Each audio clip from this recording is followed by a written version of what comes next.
भाई जो गुरु वचन पे डट गे, कट गे फंद 84 के। धर्म बोध पृष्ठ 183 का सारांश। कबीर कहते जनकादिक गृही, जो नित धर्म परवीन, पायो शुभ गति आप ही और अनहु मति दीन। राजा जनक जैसे गृहस्थी अपने धर्म के विद्वान थे, यानी मानव कर्म के ज्ञानी थे, जिस कारण से स्वयं भी शुभ गति प्राप्त की, यानी स्वर्ग प्राप्त किया, तथा औरों को भी स्वर्ग प्राप्ति का मार्ग बताया। कबीर हरि के हेत न देत, धन देत कुमार्ग माही, ऐसे अन्यायी अधम बांधे यमपुर जाई। भावार्थ, जो व्यक्ति धर्म नहीं करते और पैसे का गलत प्रयोग करते हैं, शराब पीते हैं, मांस खाते हैं, तंबाकू सेवन करते हैं, या व्यर्थ के दिखावे में खर्च करते हैं, ऐसे अन्यायी नीच यमलोक यानी नरक लोक में बांध कर ले जाए जाते हैं। अब देखो भाई और बहनों, वैसे तो बहुत ही ज्यादा महत्वपूर्ण पॉइंट है, बहुत ही ज्यादा महत्वपूर्ण, क्योंकि यहां पर तो सीधे सीधे आप यही समझोगे कि भैया तो जगत वालों के लिए कहा जा रहा है कि जो व्यक्ति दान धर्म नहीं करते, शराब पीते हैं, मांस खाते हैं, तंबाकू सेवन करते हैं, व्यर्थ के दिखावे में खर्चा करते हैं, ऐसे अन्यायी नीच यमलोक यानी नरक लोक में बांध कर ले जाए जाते हैं। अब काल क्या करेगा वर्तमान में, कलयुग की पिछली पीढ़ी में? आमने सामने की लड़ाई नहीं लड़ेगा, वो सूक्ष्म लड़ाई लड़ेगा। और ये सारे नीच कुक्रम वर्तमान में उस काल ने गुरु जी की गैर हाजिरी में 2014 से 2025 तक सतलोक आश्रमों से जुड़ी हुई लाखों की संगत से करवा दिया। गुरुदेव के परिवार से ये नीच कर्म करवा दिए, कोऑर्डिनेटरों से नीच कर्म करवा दिए। क्या कह रहे हैं गुरुदेव कि जो व्यक्ति धर्म नहीं करते और पैसे का गलत प्रयोग करते हैं, शराब पीते हैं, मांस खाते हैं, तंबाकू सेवन करते हैं, वो नीच हैं, उनको यमलोक में यमदूत बांध के ले जाते हैं।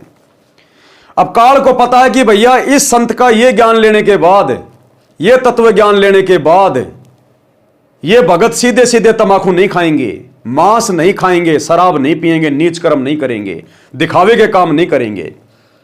तो काल भैया 21 ब्रह्मांड का स्वामी है, वो अनपढ़ नहीं है। अनपढ़ का मतलब वो बहुत ज्यादा बुद्धिमान है, हम भक्तों की तरह मूर्ख नहीं हो। उसने सूक्ष्म चाल चली कि कैसे इन भक्तों को अपने जाल में फंसा जाए, कैसे इन सभी भक्तों को सूक्ष्म जाल में बांध के सारे कुकर्म करवाए जाएं। चाल चली कि भगत बड़ा विश्वासी होता है, भगत भोला भाला होता है। ये भगत विश्वास किस पे कर रहे हैं, उस व्यक्ति को पकड़ा जाए। क्योंकि गुरुजी ने तो बताया कि भक्ति मार्ग में ब्लाइंड फेथ, अंधविश्वास करना होता है, और अंधविश्वास करना होता है अपने गुरु के ऊपर, अपने गुरु के ज्ञान के ऊपर, क्योंकि गुरु कभी भी काल की तरह धोखा नहीं देता। तो काल ने देखा ये किसके ऊपर विश्वास कर रहे हैं, आंख बंद करके अपने गुरु पे कर रहे हैं या फिर किसी और पे कर रहे हैं। तो काल ने ध्यान से देखा, रे यार ये तो सारे के सारे मूर्ख हैं, ये तो आंख बंद करके और गुरु के बेटा बेटियों पे विश्वास कर रहे हैं, कोऑर्डिनेटरों पे विश्वास कर रहे हैं। काल ने सोचा, मैंने सोचा ये तो एक आध पे कर रहे होंगे, तो सैकड़ों पे विश्वास कर रहे हैं। इन्होंने तो गांव गांव में कोऑर्डिनेटर बना रखे हैं, नामदान सेंटर खोल रखे हैं। इनको अपने गुरु के ज्ञान से कोई लेना देना ही नहीं है, ये तो गुरु के परिवार पे फिदा हो रहे हैं, उनके आशिक हो रहे हैं। काल को मौका मिल गया। अब गुरु के परिवार की मर्यादा टूटी हुई, कोऑर्डिनेटरों की मर्यादा टूटी हुई, क्योंकि इन्हीं के कुकर्मों के कारण, मनमाने आचरण के कारण, इन्हीं की गलतियों के कारण गुरुजी बरवाला कांड के बाद हिसार जेल में जाके बैठे। तो मर्यादा सबकी टूटी हुई, और काल के साथ परमात्मा का एग्रीमेंट है कि जब तक मेरा भगत मर्यादा में, तू पास भी नहीं आ सकता, और जो मर्यादा तोड़ के भक्ति कर रहा है उसकी तू चोटी पकड़ के लेके जा, मुझे कोई मतलब नहीं है। कहते हैं जब तक हंसा हमरी आना और काल लगे ना तेरा बाणा, जब तक मेरा भगत मेरी मर्यादा में रहेगा तब तक तो तेरा दाव लगेगा नहीं, और बाकी भैया मैंने तेरे को फ्री कर रखा है, जो मर्यादा तोड़ के भक्ति करेगा वो तेरे हवाले। तो काल ने देखा ये लाखों की संगत भेड़ चाल में चल रही है, इनको संत के ज्ञान से, संत की मर्यादाओं से कोई लेना देना नहीं है।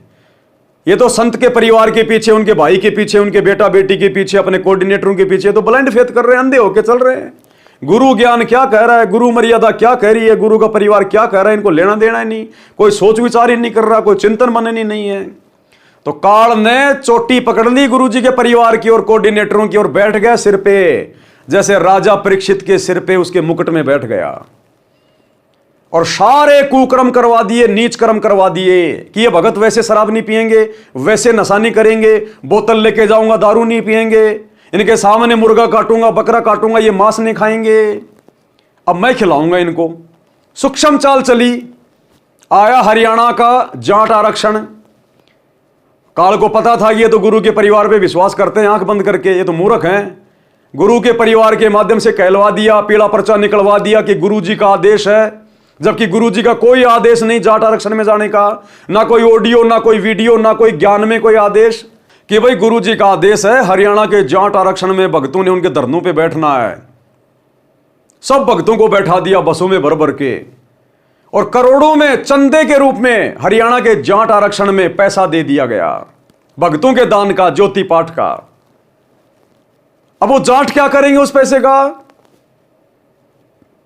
वो जाट उस पैसे से शराब पिएंगे, हुक्का खरीदेंगे, तंबाकू पिएंगे, मांस खाएंगे, राजनीति करेंगे, उल्टे काम करेंगे, सारे वेश्यावृत्ति भी करेंगे, क्योंकि वो तो जगत वाले आदमी है, सारे कुकर्म करते हैं।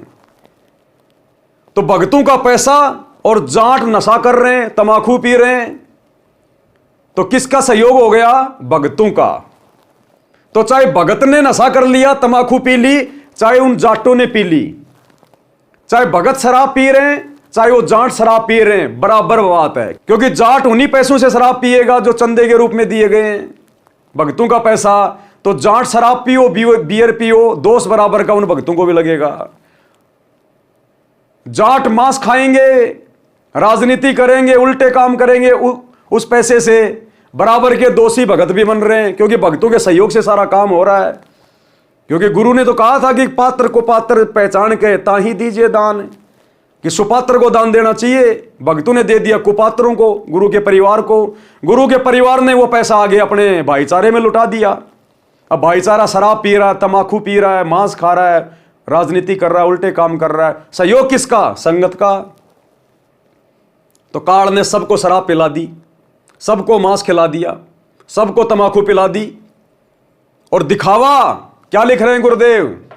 जो व्यर्थ के दिखावे में खर्च करते हैं। अब जाटों की धर्मशाला 1 करोड़ रुपए में बनवाई जा रही है, गुरुजी के दोनों लड़के बनवा रहे हैं। व्यर्थ का दिखावा है। क्या मतलब है 5वां फ्लोर बनाने का? क्या मतलब है उस जाट धर्मशाला का भक्तों के द्वारा 5वां फ्लोर बनवाना? गुरुजी के लड़के कौन सी अपनी औरतों के जेवर बेच के धर्मशाला बनवा रहे हैं? भक्तों का ज्योति पाठ का दान का पैसा। तो वो धर्मशाला बनवाना, 5वां फ्लोर बनवाना व्यर्थ का दिखावा हो गया। गुरुजी ने तो कभी कहा नहीं तुम किसी की धर्मशाला बनवाओ। गुरुजी कहते हैं घर तो 3.5 हाथ गणा तो पूर्णा 4, इससे अधिक जो चाहते उनको नहीं है ज्ञान। तो गुरुजी के आदेश के खिलाफ काम हो रहा है, तो ये दिखावा हो गया, व्यर्थ का दिखावा, मान बढ़ाई के लिए। तो दोषी कौन हुआ?